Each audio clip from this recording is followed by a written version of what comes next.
Chapter 7 The Golden Room. Mr. Burke had begun to repair the old Perkins place. After Christmas, Miss Burke was right in the middle of writing a book, so she wasn't available to help, which left Leslie with the jobs of hunting and fetching. For all his smartness with politics and music, Mr. Burke was inclined to be absent-minded. He would put down the hammer to pick up the how-to book and then lose the hammer between there and the project he was working on. Leslie was good at finding things for him, and he liked her company as well. When she came home from school and on the weekends, he wanted her around. Leslie explained all this to Jess. Jess tried going to Terabithia alone, but it was no good. It needed Leslie to make the magic. He was afraid he would destroy everything by trying to force the magic on his own. When it was plain that the magic was reluctant to come to him, he went home. Either his mother was after him to do some chore, or Maybelle wanted him to play Barbies. Lord, he wished a million times he'd never helped buy that stupid doll. He'd no more than lie down on the floor to paint than Maybelle would be after him to put an arm back on or snap up a dress. Joyce Ann was worse. She got a devilish delight out of sitting smack down on his rump when he was stretched out working. If he yelled at her to get the heck off him, she'd stick her index finger in the corner of her mouth and holler, which would, of course, crank up his mother. "Jessie Oliver, you leave that baby alone. What you mean, lying there in the middle of the floor doing nothing anyway? Didn't I tell you I couldn't cook supper before you chopped wood for the stove?" Sometimes he would sneak down to the old Perkins place and find Prince Terrian crying on the porch, where Mr. Burke had exiled him. You couldn't blame the man. No one could get anything done with that animal grabbing his hand or jumping up to lick his face. He'd take PT for a romp in the Burke's upper field. If it was a mild day, Miss Bessie would be moving nervously from across the fence. She couldn't seem to get used to the yipping and snapping, or maybe it was the time of year, the last dregs of winter spoiling the taste of everything. Nobody, human or animal, seemed happy, except Leslie. She was crazy about fixing up that broken-down old wreck of a house. She loved being needed by her father. Half the time they were supposed to be working, they were just yakking away. She was learning. She was related glowingly at recess to understand her father. It had never occurred to Jess that parents were meant to be understood any more than the safe at the Millsburg First National was sitting around begging him to crack it. Parents were what they were. It wasn't up to you to try to puzzle them out. There was something weird about a grown man wanting to be friends with his own child. He ought to have friends his own age, and let her have hers. Jess's feelings about Leslie's father poked up like a canker sore. You keep biting it, and it gets bigger and worse instead of better. You spend a lot of time trying to keep your teeth away from it. Then sure as Christmas, you forget that silly thing and chomp right down on it. Lord, that man got in his way. It even poisoned what time he did have with Leslie. She'd be sitting there bubbling away at recess, and it would be almost like the old times, and without warning she'd say, "Bill thinks so-and-so." Chomp, right down on the old sore. Finally she noticed. It took her until February, and for a girl as smart as Leslie, that was a long, long time. "Why don't you like Bill?" "Who said I didn't?" "Jess Ahrens, how stupid do you think I am?" "Pretty stupid sometimes." But what he actually said was, "What makes you think I don't like him?" "Well, you never come to the house anymore. At first I thought it was something I'd done, but it's not that. You still talk to me at school. Lots of times I see you in the field playing with PT, but you don't even come near the door. You're always busy." He was uncomfortably aware of how much he sounded like Brenda when he said this. "Well, for spaghetti sauce. You could offer to help, you know." It was like all the lights coming back on after an electrical storm. Lord, who was the stupid one? Still, it took him a few days to feel comfortable around Leslie's father. Part of the problem was he didn't know what to call him. "Hey," he said, and both Leslie and her father would turn around. Mr. Burke? I wish you'd call me Bill, Jess."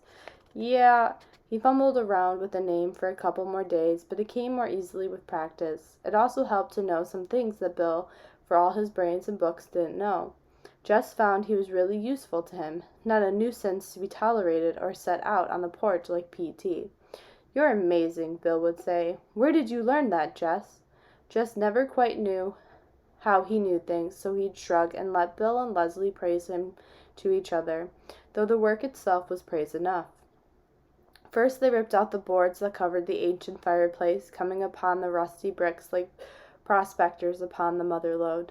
Next they got the old wallpaper off the living room wall, all 5 garish layers of it. Sometimes, as they lovingly patched and painted, they listened to Bill's records, or sang, Leslie and Jess teaching Bill some of Miss Edmund's songs, and Bill teaching them some he knew. At other times they would talk.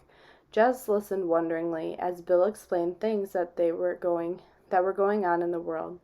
If Mama could hear him, she'd swear he was another Walter Cronkite instead of some hippie. All the Burkes were smart. Not smart, maybe, about fixing things or growing things, but smart in a way Jess had never known real live people to be.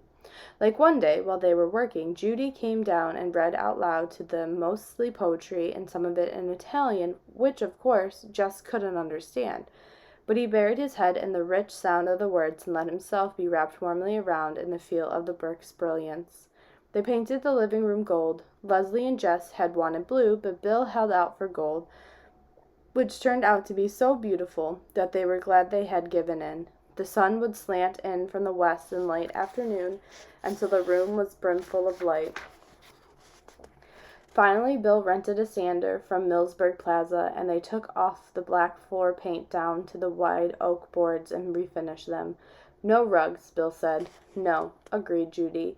"It would be like putting a veil on the Mona Lisa." When Bill and the children had finished razor-blading the last bits of paint off the windows and washed the panes, they called Judy down from her upstairs study to come and see. The 4 of them sat down on the floor and gazed around. It was gorgeous. Leslie gave a deep, satisfied sigh. "I love this room," she said. "Don't you feel the golden enchantment of it? It is worthy to be." Jess looked up in a sudden alarm. "In a palace." Relief. In such a mood a person might even let a sworn secret slip, but she hadn't, not even to Bill and Judy, and he knew how she felt about her parents. She must have seen his anxiety because she winked at him across Bill and Judy, just as he sometimes winked at Maybelle over Joyce Ann's head. Terabithia was still just for the 2 of them. The next afternoon they called P.T. and headed for Terabithia.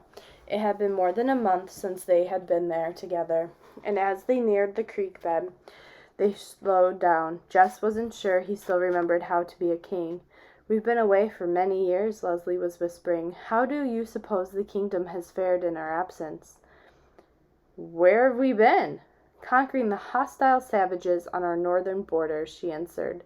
"But the lines of communication have been broken, and thus we do not have tidings of our beloved homeland for many a full moon." How was that for a regular queen talk? Jess wished he could match it. "You think anything bad has happened?" "We must have courage, my king. It may indeed be so." They swung silently across the creek bed. On the farther bank, Leslie picked up 2 sticks. "Thy sword, sire," she whispered. Jess nodded. They hunched down and crept toward the stronghold like police detectives on TV. "Hey, Queen, watch out! Behind you!" Leslie whirled and began to duel the imaginary foe. Then more came rushing upon them, and the shouts of the battle rang through Terabithia. The guardian of the realm raced about in happy puppy circles, too young as yet to comprehend the danger that surrounded them all. "They have sounded the retreat," the brave queen cried. "Yea! Drive them out utterly, so they may never return and prey upon our people. Out you go! Out! Out!" All the way to the creek bed they forced the enemy back, sweating under their winter jackets. At last, Terabithia is free once more. The king sat down on a log and wiped his face, but the queen did not let him rest long. "Sire, we must go at once to the grove of the pines and give thanks for our victory." Jess followed her into the grove, where they stood silently in a dim light. "Who do we thank?" he whispered. The question flickered across her face. "Oh God," she began. She was more at home with magic than religion. "Oh, spirits of the grove, thy right arm has given us the victory." He couldn't remember where he'd heard that one, but it seemed to fit. Leslie gave him a look of approval. She took up the words, "Now grant protection to Terabithia, to all its people, and to us its rulers." "Aroo!" Jess tried hard not to smile, and to its puppy dog, and to Prince Tyrion, its guardian and jester, amen, amen. They both managed somehow to keep the giggles buttoned in until they got out of the sacred place. A few days after the encounter with the enemies of Terabithia, they had an encounter of a different sort at school. Leslie came out at recess to tell Jess that she had started into the girls' room only to be stopped by the sound of crying from one of the stalls. She lowered her voice. "This sounds crazy," she said, "but from the feet, I'm sure it's Janice Avery in there." "You're kidding." The picture of Janice Avery crying on the toilet seat was too much for Jess to imagine. "Well, she's the only one in school that has Willard Hugh's name crossed out on her sneakers. Besides, the smoke is so thick in there you'd need a gas mask." "Are you sure she was crying?" "Just errands. I can tell if somebody's crying or not." Lord, what was the matter with him? Janice Avery had given him nothing but trouble, and now he was feeling responsible for her. Like one of the Burke's timber wolves or beached whales, she didn't even cry when kids teased her about Willard after the note. "Yeah, I know." He looked at her. "Well," he said, "what should we do?"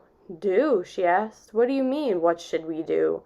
How could he explain it to her? "Leslie, if she was an animal predator, we'd be obliged to try to help her." Leslie gave him a funny look. "Well, you're the one who's always telling me I gotta care," he said. "But Janice Avery? If she's crying, there gotta be something really wrong." "Well, what are you planning to do?" He flushed. "I can't go into no girl's room." "Oh, I get it. You're going to send me into the shark's jaws. No, thank you, Mr. Aarons." "Leslie, I swear I'd go in there if I could." He really thought he would, too. "You ain't scared of her, are you, Leslie?" He didn't mean it in a daring way. He was just dumbfounded by the idea of Leslie being scared. She flashed her eyes at him and tossed her head back in that proud way she had. "Okay, I'm going in, but I want you to know, Jess Aarons, I think it's the dumbest idea you ever had in your life." He crept down the hall after her and hid behind the nearest alcove to the girls' room door. He ought to at least be there to catch her when Janice kicked her out. There was a quiet minute after the door swung shut behind Leslie. Then he heard Leslie saying something to Janice. Next, a string of cuss words which were too loud to be blurred by the closed door. This was followed by some loud sobbing, not Leslie's, thank the Lord, and some sobbing and talking mixed up, and the bell. He couldn't be caught staring at the door of the girls' room, but how could he leave? He'd be deserting in the line of fire. The rush of kids into the building settled it. He let himself be caught up in the stream and made his way to the basement steps, his brain still swirling with the sounds of cussing and sobbing. Back in the fifth-grade classroom, he kept his eyes glued on the door for Leslie. He half expected to see her come through flattened straight out like the coyote on Roadrunner.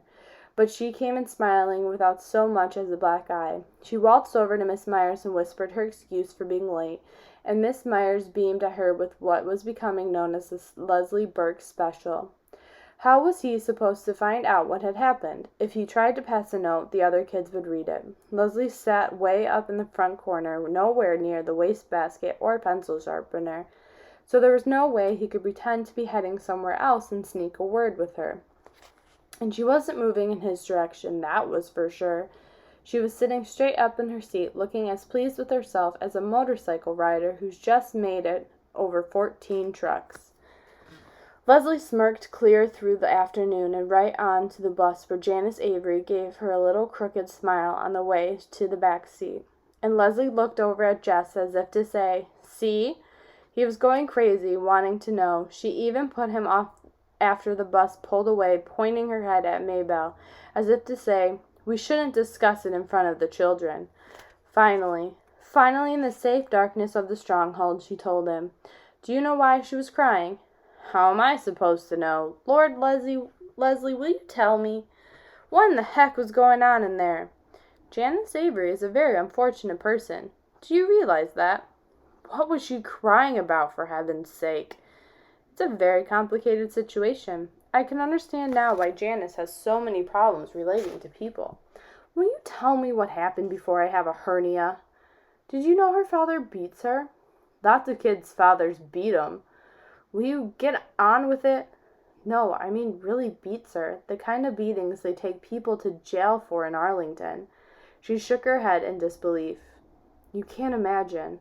Is that why she was crying? Just 'cause her father beats her? Oh no. She gets beaten up all the time. She wouldn't cry at school about that. Then what was she crying for? Well, Lord Leslie was loving this. She'd string him on forever. Well, today she was so mad at her father that she told her so-called friends, Wilma and Bobby Sue, about it. Yeah, and those two, she looked for a word vile enough to describe Janice Avery's friends and found none. Those two girls blabbed it all over the 7th grade. Pity for Janice Avery swept across him. Even the teacher knows about it.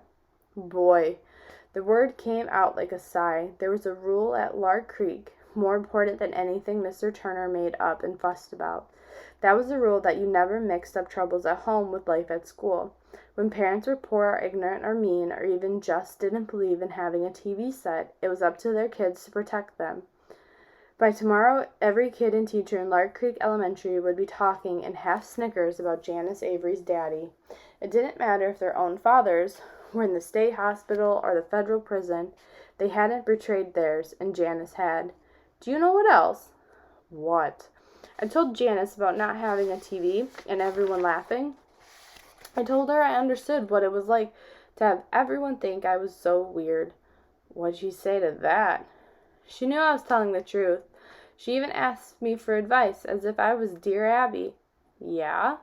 I told her just to pretend she didn't know what on earth Wilma and Bobby Sue had said, or where they had got such a crazy story, and everybody would forget about it in a week. She leaned forward, suddenly anxious.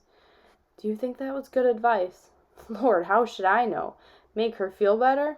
I think so. She seemed to feel a lot better. Well, it was great advice then. She leaned back, happy and relaxed. Know what, Jess? What? Thanks to you, I think I now have 1 1/2 friends at Lark Creek School. It hurt him for it to mean so much to Leslie to have friends. When would she learn they weren't worth her trouble? Oh, you got more friends than that. Nope. 1 1/2. Monster Mouth Myers doesn't count.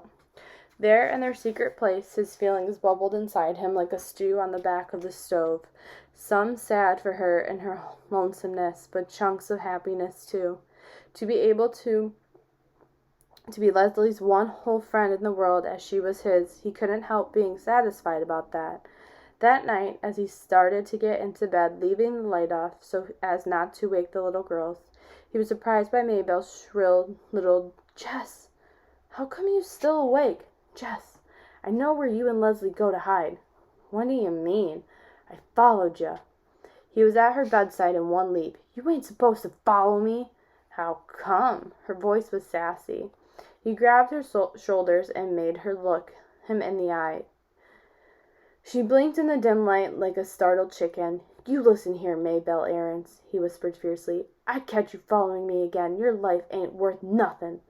Okay. She slid back into bed. Boy, you're mean. I ought to tell Mama on you. Look, Maybelle, you can't do that. You can't tell Mama about where me and Leslie go. She answered with a little sniffing sound. He grabbed her shoulders again. He was desperate. I mean it, Maybelle. You can't tell nobody nothing. He let her go. Now, I don't want to hear about you following me or squealing to Mama ever again, you hear? Why not? 'Cause if you do, I'm going to tell Billie Jean Edwards you still wet the bed sometimes. You wouldn't.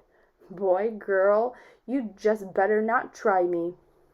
He made her swear on the Bible never to tell and never to follow, but still he lay awake a long time. How could he trust everything that mattered to him to a sassy 6-year-old? Sometimes it seemed to him that his life was delicate as a dandelion. One little puff from any direction, and it was blown to bits. Chapter 8. Easter. Even though it was nearly Easter, there were still very few nights that it was warm enough to leave Miss Bessie out, and then there was the rain. All March it poured. For the first time in many years the creek bed held water, not just a trickle either. Enough so that when they swung across, it was a little scary looking down at the rushing water below. Jess took Prince Tyrion across inside his jacket, but the puppy was growing so fast he might pop the zipper any time and fall into the water and drown. Ellie and Brenda were already fighting about what they were going to wear to church. Since Mama got mad at the preacher 3 years back, Easter was the only time in the year that the Aarons went to church, and it was a big deal. His mother always cried poor, but she put a lot of thought and as much money as she could scrap together into making sure she wouldn't be embarrassed by how her family looked. But the day before, she planned to take them all over to Millsburg Plaza for new clothes. His dad came home from Washington early. He'd been laid off. No new clothes this year. A wail went up from Ellie and Brenda like two sirens going to a fire. "You can't make me go to church," Brenda said. "I ain't got nothing to wear, and you know it." "Just 'cause you're too fat," Maybelle muttered. "Did you hear what she said, Mama? I'm going to kill that kid." "Brenda, will you shut your mouth?" his mother said sharply. Then more wearily, "We got a lot more than Easter clothes to worry about." His dad got up noisily and poured himself a cup of black coffee from the pot on the back of the stove. "Why can't we charge some things?" Ellie said in her wheedling voice. Brenda burst in.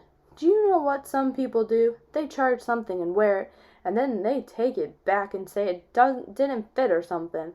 The stores don't give 'em no trouble." Her father turned in a kind of roar. "I've never heard such a fool thing in my life. Didn't you hear your mother tell you to shut your mouth, girl?" Brenda stopped talking, but she popped her gum as loudly as she could just to prove she wasn't going to be put down.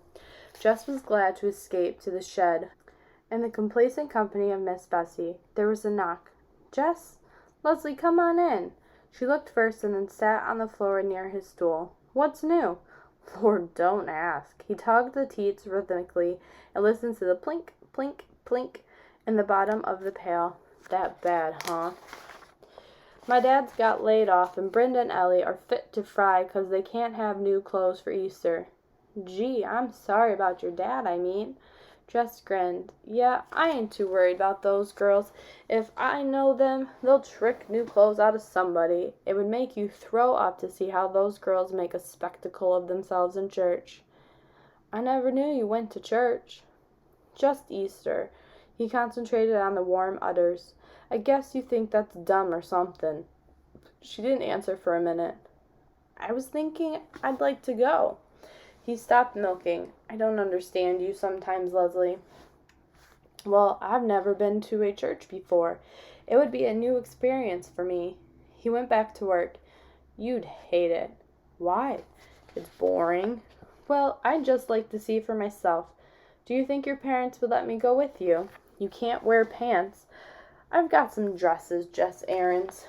"Would wonders never cease?" "Here," he said, "open your mouth." "Why?" "Just open your mouth." For once she obeyed. He sent a stream of warm milk straight into it. "Just errands!" The name was garbled, and the milk dribbled down her chin as she spoke. "Don't open your mouth now. You're wasting good milk." Leslie started to giggle, choking and coughing. "Now if I could just learn to pitch a baseball that straight. Let me try again." Leslie controlled her giggle, closed her eyes, and solemnly opened her mouth. But now Jess was giggling so that he couldn't keep his hands steady. "You dunce! You got me right in the ear!" Leslie hunched up her shoulder and rubbed her ear with the sleeve of her sweatshirt. She collapsed into giggles again. "I'd be obliged if you finished milking and come on back to the house." His dad was standing right there at the door. "I guess I'd better go," said Leslie quietly. She got up and went to the door. "Excuse me." His dad moved aside to let her pass. Jess waited for him to say something more, but he just stood there for a few minutes and then turned and went out. Ellie said she would go to church if Mama would let her wear the see-through blouse, and Brenda would go if she at least got a new skirt. And in the end, everyone got something new except Jess and his dad, neither of whom cared, but Jess got the idea it might give him a little bargaining power with his mother. "Since I ain't getting anything new, could Leslie go to church with us?" "That girl!" He could see his mother rooting around in her head for a good reason to say no. "She don't dress right." "Mama!" His voice sounded as prissy as Ellie's. "Leslie's got dresses. She's got hundreds of 'em." His mother's thin face drooped. She bit the inside of her bottom lip in a way Joyce Ann sometimes did, and spoke so softly Jess could hardly hear her. I don't want no one poking up their nose at my family. Jess wanted to put his arm around her the way he put it around Maybelle when she was in need of comfort. She don't poke her nose up at you, Mama, honest. His mother sighed. Well, if she'll look decent. Leslie looked decent. Her hair was kind of slicked down, and she wore a navy blue jumper over a blouse with tiny old-fashioned looking flowers. At the bottom of her red knee socks were a pair of shiny brown leather shoes that Jess had never seen before, as Leslie always wore sneakers like the rest of the kids at Lark Creek. Even her manner was decent. Her usual sparkle was toned way down, and she said yes'm and no'm to his mother, just as though she were aware of Miss Aaron's dread of disrespect. Jess knew how hard Leslie must be trying, for Leslie didn't say ma'am, naturally. In comparison to Leslie, Brenda and Ellie looked like a pair of peacocks with fake tail feathers. They both insisted on riding in the front of the pickup with their parents, which was some kind of a squeeze with Brenda's shape to consider. Jess and Leslie and the little girls climbed happily into the back and sat down on the old sacks his dad had put against the cab. The sun wasn't exactly shining, but it was the first day in so long that the rain wasn't actually coming down that they sang "Oh Lord, What a Morning," "Ah, Lovely Meadows," and "Sing, Sing a Song" that Miss Edmonds had taught them, and even "Jingle Bells" for Joyce Ann. The wind carried their voices away from them. It made the music seem mysterious, which filled Jess with a feeling of power over the hills rolling out from behind the truck. The ride was much too short, especially for Joyce Ann, who began to cry because the arrival interrupted the first verse of Santa Claus is Coming to Town, which, after Jingle Bells, was her favorite song. Jess tickled her to get her giggling again, so that when the four of them clambered down over the tailgate, they were flushed-faced and happy once more. They were a little late, which didn't bother Ellie and Brenda, for it meant they got to flounce down the entire length of the aisle to the first pew, making sure that every eye in the church was on them, and every expression of every eye a jealous one. Lord, they were disgusting. And his mother had been scared Leslie might embarrass her. Jess hunched his shoulders and slunk into the pew after the string of women folks, and just before his dad. Church always seemed the same. Jess could tune it out the same way he tuned out school, with his body standing up and sitting down in unison with the rest of the congregation, but his mind numb and floating, not really thinking or dreaming, but at least free. Once or twice he was aware of being on his feet with a loud, not really tuneful song all around them. At the edge of his consciousness he could hear Leslie singing along and drowsily wondered why she bothered. The preacher, one of those tricky voices. It would buzz along for several minutes quite comfortably, then bang, he was screaming at you. Each time Jess would jump, and it would take another couple minutes to relax again, because he wasn't listening to the words. The man's red face with sweat pouring down seemed strangely out of place in the dull sanctuary. It was like Brenda throwing a tantrum over Joyce Ann touching her lipstick. It took a while to get Ellie and Brenda pulled away from the front yard of the church. Jess and Leslie went ahead and put the little girls in the back and settled down to wait. Gee, I'm really glad I came. Jess turned to Leslie in unbelief. It was better than a movie. You're kidding. No, I'm not. And she wasn't. He could tell by her face. That whole Jesus thing is really interesting, isn't it? What do you mean? All those people wanting to kill him when he hadn't done anything to hurt them? She hesitated. It's really kind of a beautiful story, like Abraham Lincoln or Socrates or Aslan. It ain't beautiful, Maybelle broke in. It's scary. Nailing holes right through somebody's hand. Maybelle's right. Jess reached down into the deepest pit of his mind. It's because we're all vile sinners God made Jesus die. Do you think that's true? He was shocked. It's in the Bible, Leslie. She looked at him as if she were going to argue, then seemed to change her mind. It's crazy, isn't it? She shook her head. You have to believe it, but you hate it. I don't have to believe it, and I think it's beautiful. She shook her head again. It's crazy. Maybelle had her eyes all squinched as though Leslie was some strange creature in a zoo. You gotta believe the Bible, Leslie. Why? It was a genuine question. Leslie wasn't being smarty. "'Cause if you don't believe the Bible," Mabel's eyes were huge, "God'll damn you to hell when you die." "Where'd she ever hear a thing like that?" Leslie turned on Jess as though she were about to accuse him of some wrong he had committed against his sister.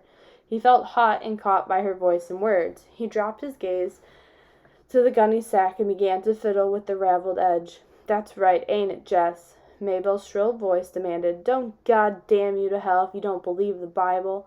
Jess pushed his hair out of his face. "I reckon," he muttered. "I don't believe it," Leslie said. "I don't even think you've read the Bible." "I've read most of it," Jess said, still fingering the sack. "So about the only book we got around our place." He looked up at Leslie and half grinned. She smiled. "Okay," she said, "but I still don't think God goes around damning people to hell." They smiled at each other, trying to ignore Mabel's anxious little voice. "But Leslie," she insisted, "what if you die? What's going to happen to you if you die?"